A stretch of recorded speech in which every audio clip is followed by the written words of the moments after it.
Today we're taking a look at and doing a tasting review of Avion's Reserva 44 right here on the Tequila Hombre, coming up next.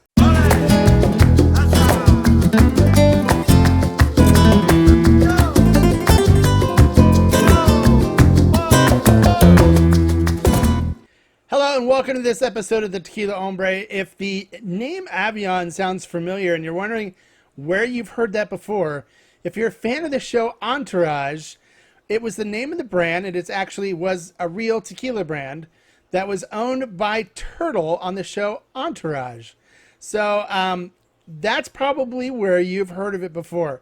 It had some name recognition before people really knew what it was, and I guess there was an issue too with people not knowing that it actually was a real brand of tequila. All right, so let's get into how this tequila is made. Avion is made at Productos Finos de Agave, which is NOM 1416. Now, it is the same distillery that makes Casamigos. Now, there's been some concern and some questions from people as to whether they use diffused juice in their tequila or not, as this distillery has a diffuser on premises. But according to the founder of the brand, Ken Austin, he said they don't.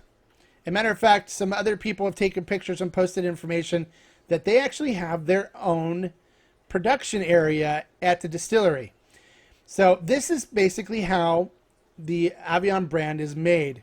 It's made using hornos, which are stone brick ovens powered by steam to cook the agave. Once the agave is cooked, they use a roller mill to extract the sugars. And then after they get all the sugars extracted, it is then fermented in stainless steel tanks. After fermentation, it is then 2 times distilled using copper pot stills. Now for the Avion Reserva 44 brand, expression, they then age it in wood barrels, white oak American wood barrels, for 43 months.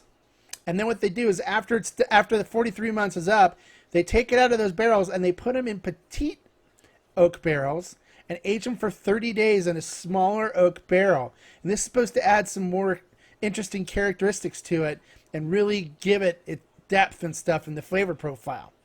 So next, now that you know how it's made, let's take a dive down and see what the bottle and packaging is all about. All right, diving down and taking a look at the bottle. It's a pretty beautiful packaging that this comes in. It's got a nice wood grain cap on the top, and then the top label that goes around the neck says Avion Reserva 44, and it says Tequila Extra Anejo, aged 44 months. And then other information that's on the top is the batch number. So this was batch number 17. The cask, so it comes from P161, it looks like. And then bottle number 19 from that, and then the owner's signature. And it has this nice beautiful leather strap on it with a medallion with their logo on it glued to the bottle. And then when you get down further and look at the label, this is Reserva Avion Reserva 44 Tequila Extra Anejo. And then it's got their logo on the leather-esque kind of label there. It's really beautiful.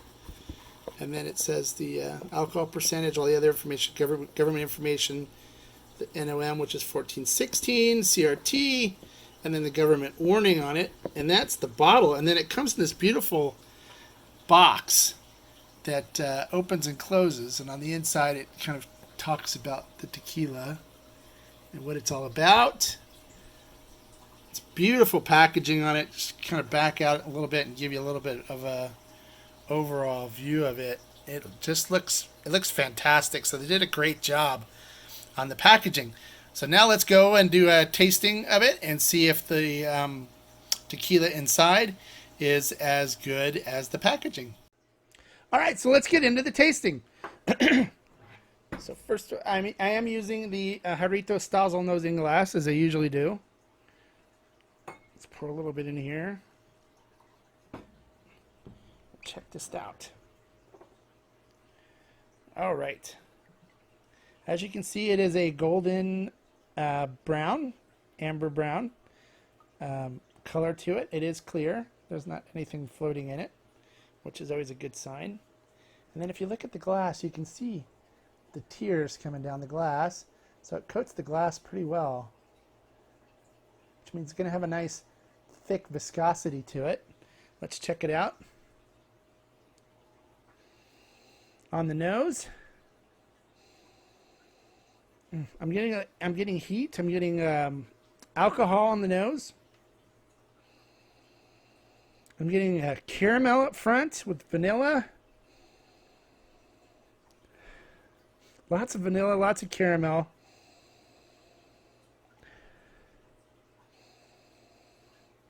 It's got a clean water, kind of like mineral water kind of smell as well. But I am getting tons of vanilla and caramel on this. And a little bit of oakiness in there as well. So those are the strong aromas that I'm getting. All right, so let's see what it's like tasting.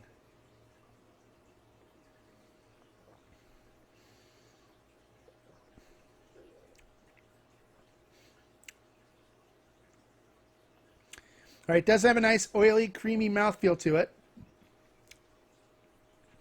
It's high on the heat level. There's a lot of burn to it. But I'm getting vanilla, definitely vanilla. Definitely caramel coming through on it. A little bit of dark chocolate.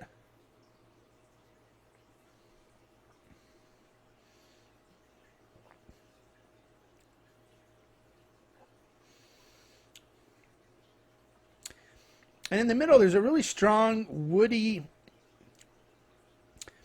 bitterness to it.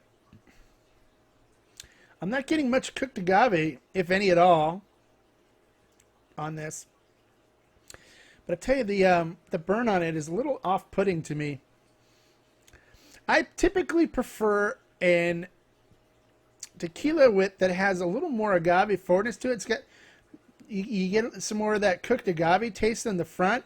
And then you get more of the vanilla and caramel coming through towards the end, than just overpowering it with vanilla, caramel, and then the oaky, woody bitterness in the middle. This has got a lot of the oaky, woody bitterness in the middle. It's also, very, very high in vanilla and caramel. But I'm not getting much cooked agave from it at all. You can definitely taste the alcohol from the barrels. It's got that heat to it, which is a little off-putting to me. I like them to be more in the medium heat range, especially when they're aged in wood. It should mellow them out a little bit. But this one's kind of hot.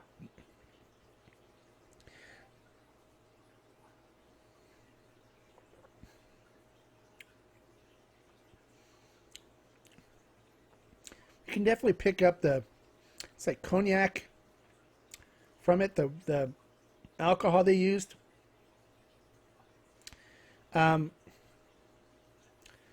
It's would I buy this again when I finish with this bottle? I don't think so. I tend to like them to be a little more agave forward, like I said before. So I would pass on this. But if you're a bourbon drinker and somebody that really likes the barrel influence, this would be a good choice for you. You really get the barrel influence on this, and it's very strong. I was a bourbon drinker before. I liked these type when I first started, but now that I've kind of developed my palate, I really like ones that are a little more agave forward, where you get the baking spices up front with that cooked agave wonderfulness, and then you get the vanilla and caramel on the back end of it, with a little bit of that oakiness. This one, it pretty much overpowers the base tequila. And I'm not really a big fan of that. But I know some people are. So if you are somebody that likes bourbon, and likes really strong bourbons, this would be a good choice for you. All right, well, that's pretty much all I have on this. I'm going to go ahead and finish up this glass and enjoy the rest of this tequila. If you have any questions about Avion 44, any more questions about what I think about this tequila, please post your comments below.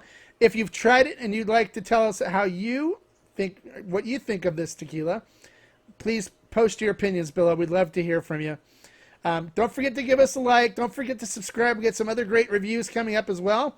And we're going to be doing some giveaways soon. So make sure you subscribe and comment on the channels and increase your chances of winning once we do our giveaways. Well, that's it for now. As I always say, life is too short to drink bad tequila. Salud.